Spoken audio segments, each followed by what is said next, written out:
Hey everybody, welcome back to another video, and in today's video we are going to talk about maximizing your rewards and basically progressing your characters, right?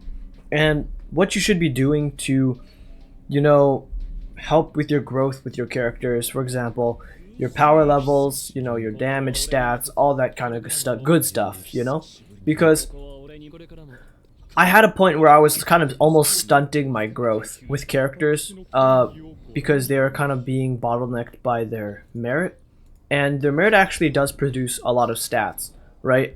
One of my first hit videos on the channel was basically about merit, a merit guide, right? And what you can do to basically progress this, basically make this better. Now, merit is a good way to increase stats. For example, she has a 6 merit, right, and 235 base stats, and let's just say you have this guy, he has almost 2000 base attack, which is insane. It's really good, right?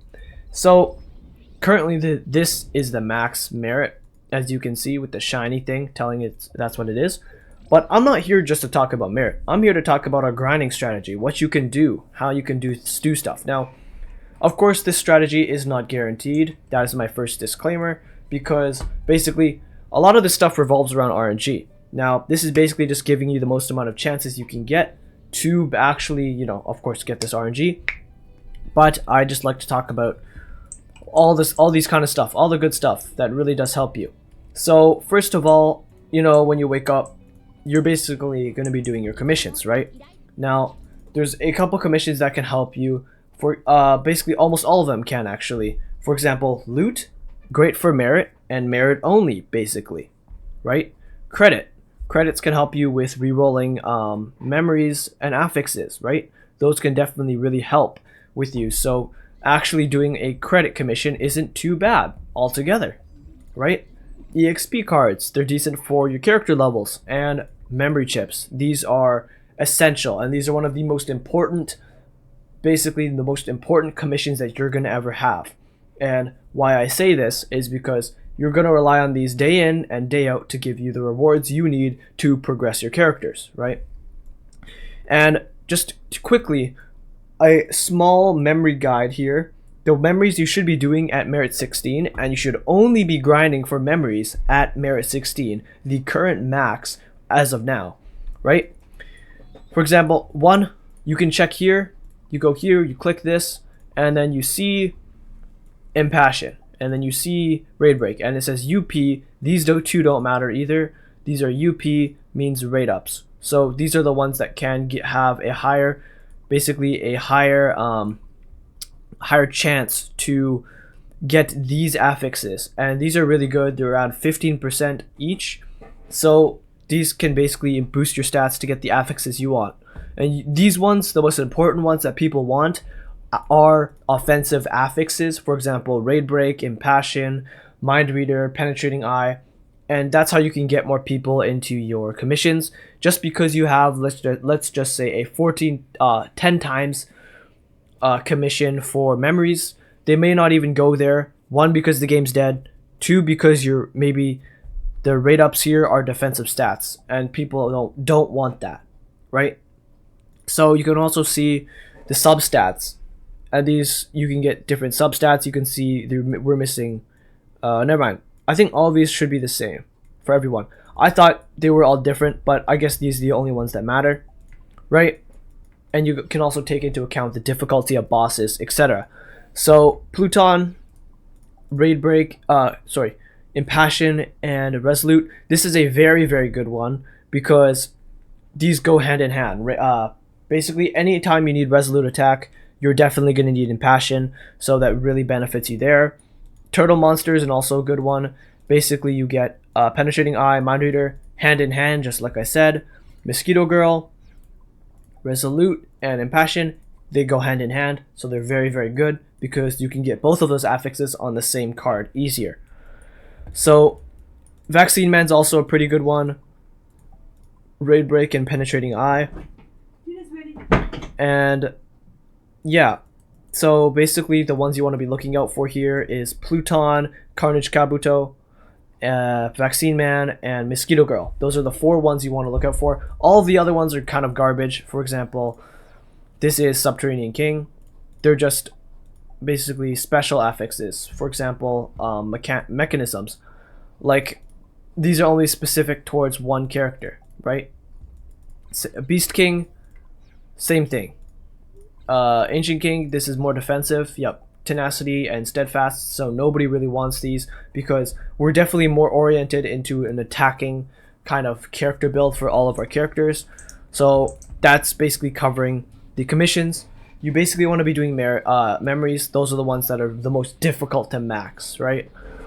So yeah, so once you're done these, of course you're gonna get some new memories, so some new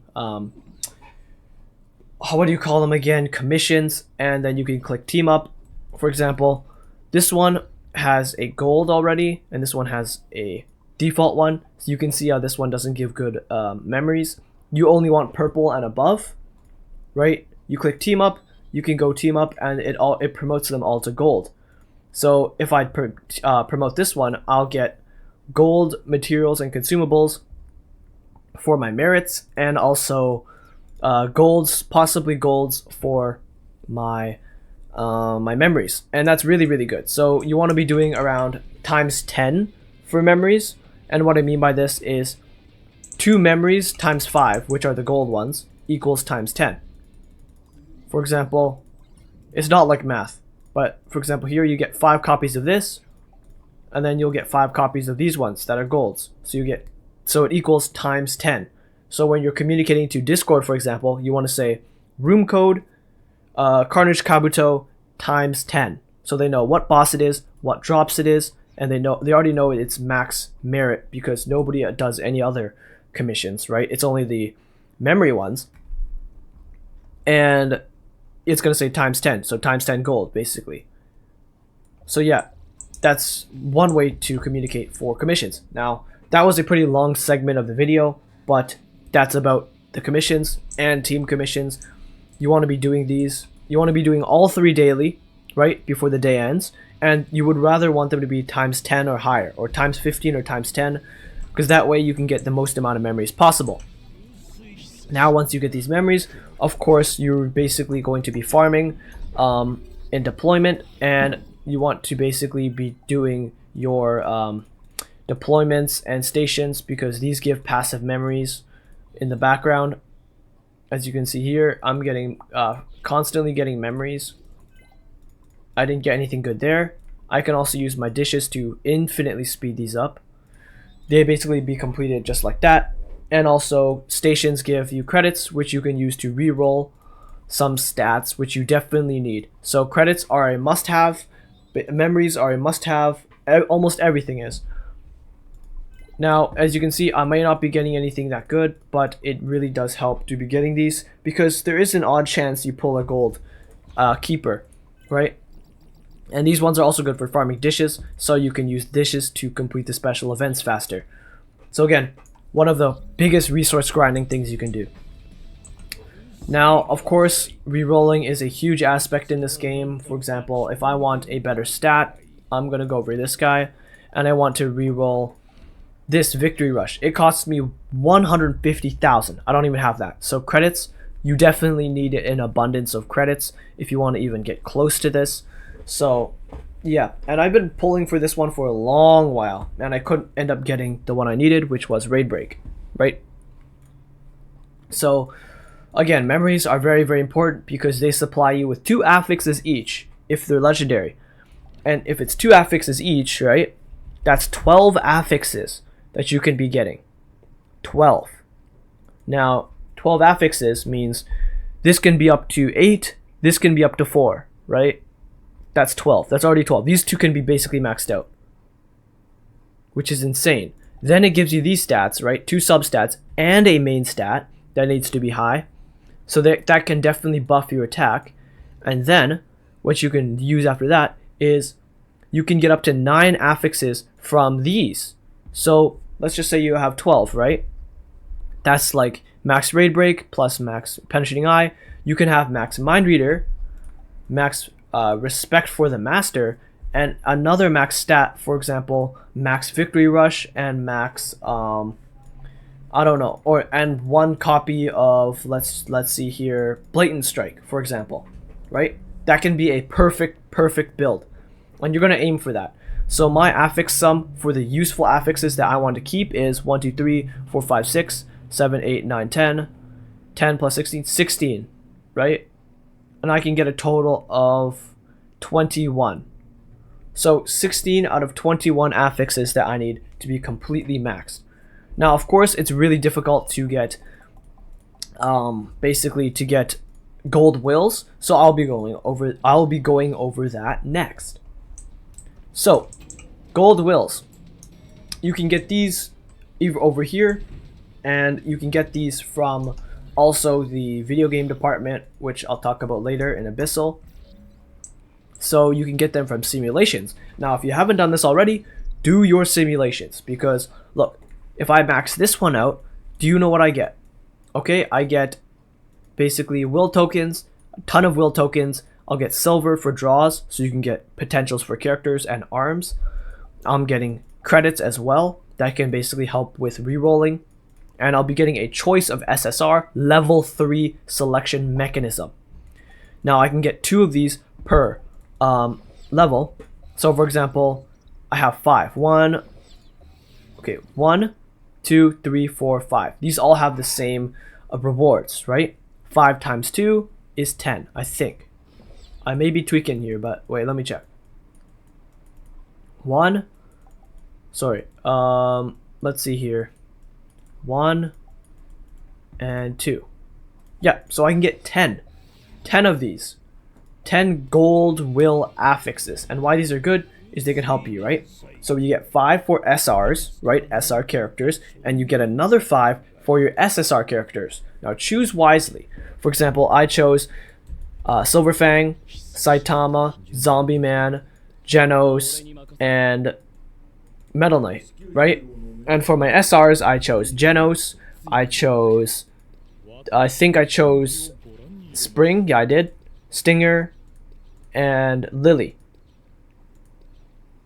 So, and also Smile Man. Okay, so those can really help. And basically, they completely max out a mechanism that you must have on your character. So they are one of the most important wills you can have on a build. Now, the one thing is, you can't choose limited characters. For example, Atomic Samurai, you can't choose him. You can't choose Tatsumaki. You can't choose on my mask. You can't choose Prisoner Sonic, etc., etc. Right? So, there are a few characters that you can't choose, which is a problem. But I did choose wrong. I basically had, I chose this guy when I already have River Trail, and as you can see, I don't have a gold. That's because I don't need this one. It doesn't help me with my build. On Silverfang, it does not help me on my build, which is a problem. So, yeah, I basically am putting this to waste right here. This River Trail affix to waste. Now, as you can see here, I've been getting purples. I've got this one, I pulled this one. I've got some purples that are very beneficial to me. And you can basically pull these purples ones from this, and they'll give you wills, right? And you can go exchange your will tokens for wills, and you gotta pray that you get a good affix. Most of the time, you might get 1 to 2 ones that are very good that you'll use for the rest. For example, Resolute Rage, gold, very good, right? I really appreciate that I get this. And I also pulled a gold for Storm Rampage, which is the mechanism for Fubuki, right?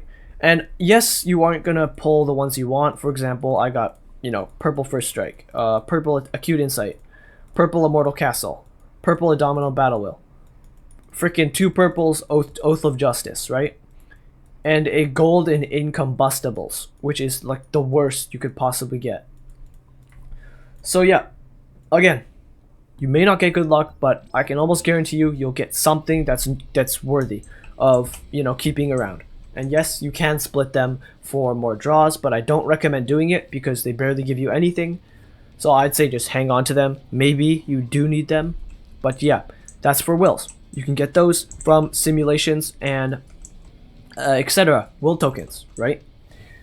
Now, what you also want to be doing is basically trying to ramp up your Maelstrom score. Of course, I'm not that high on the leaderboard right now. I'm only Demon Slayer 3.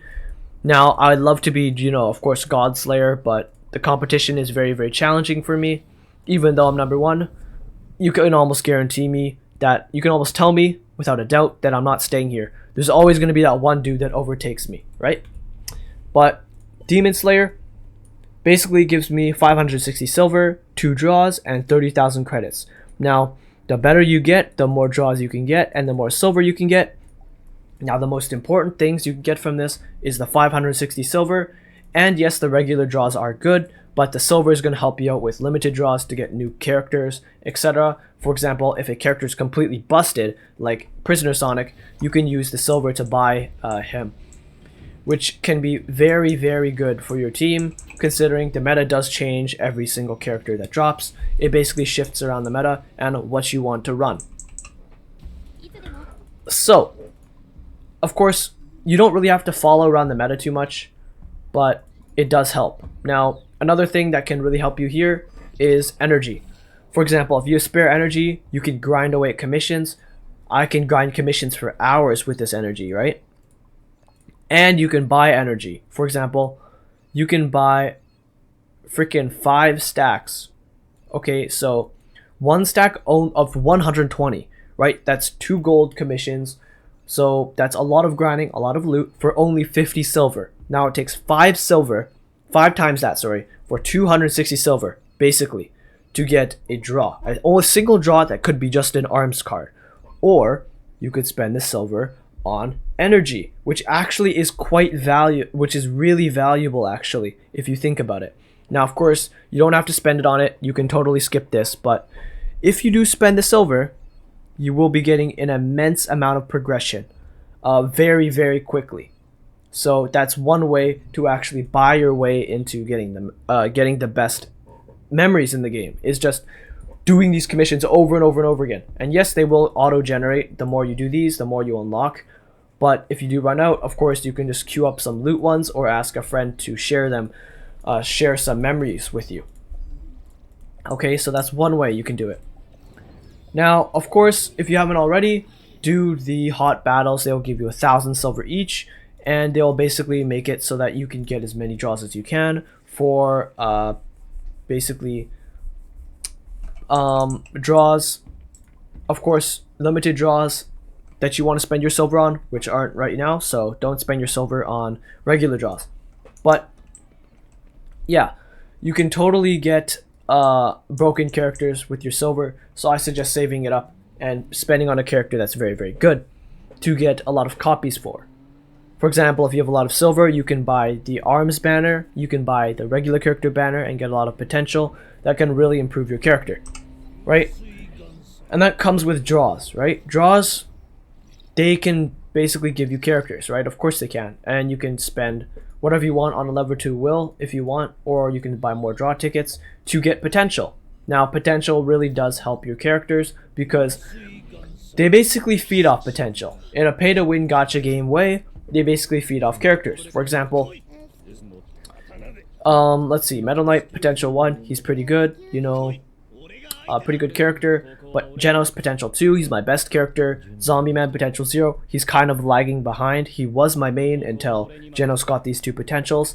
Saitama potential 1, he's rising the ranks. Only merit 15 right now.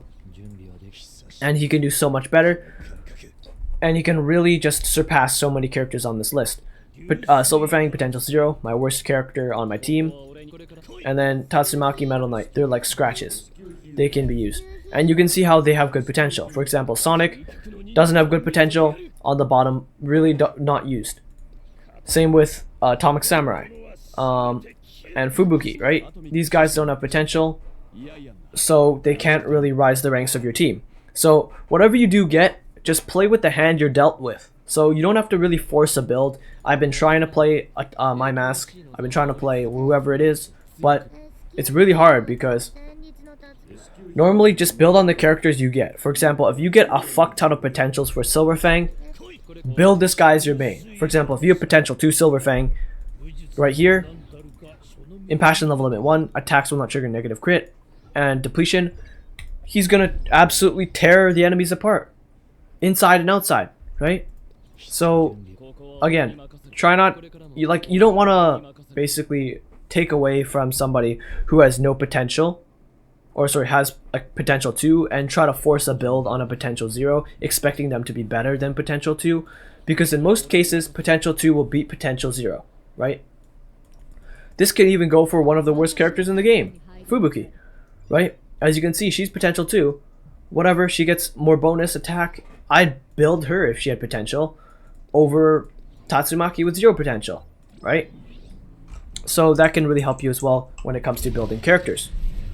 Now, like I said, will farming, essential. So quests, complete all of these, you'll get tokens. You can go ahead and redeem them. And once you do redeem them, you will become a very good, grinder for will, right? And in this kind of age where everybody progresses almost the same when it comes to the loot and how it's controlled, every edge counts. For example, if you're missing out one of these, if you're not doing your your will grinding every single day, then you're going to be missing out, and that's going to set you behind the competition when it comes to Maelstrom, development, builds, challenges, simulations, etc. So yeah, that's one way. And all these options here in grinding can really help you build. And I know some people may know everything, they may know all about this, but for those who don't, I'm just serving this as a reminder where there's a lot of things that you can still do in the game that can keep you occupied, and that can also basically increase your characters, because that's what we all want to do, right? Have the best characters in the game. So yeah, there's a lot of things that you can do, and also potentials. Same goes with arms. If you have a good arms, then you'll play better, right? For example, basically step 1 is unlocking the SSR arms, or the best arms for each character. So yeah, and that's really about what I have to say about making the best characters in the game. It is basically the base stats combined with the build.